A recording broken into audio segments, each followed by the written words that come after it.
Comes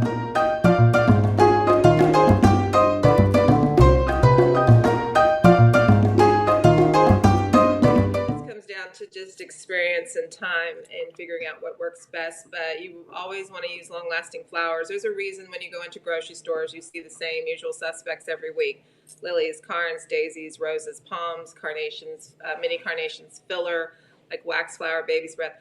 All these things typically hold up, and you can rely and count on those. If you're a little more creative than that and you don't just want to use those things, there's flowers like protea, orchids, leucadendron. Even you could tuck in a wired succulent. There's different things. It depends on the market and the feel that you're trying to do and the reflection of what your style is. And is this a controlled environment? And most grocery stores or little markets are air conditioned.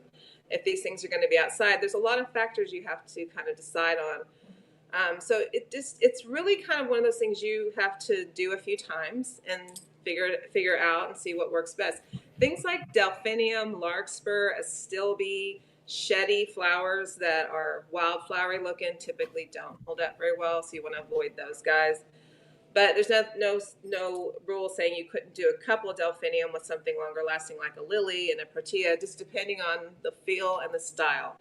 Also, a tip when you're doing market bouquets with wrapping them, make sure that you're using, even if you want to use like a craft paper or a tissue paper, make sure you're cellophane wrapping over those, because once they get wet and soggy, they look terrible.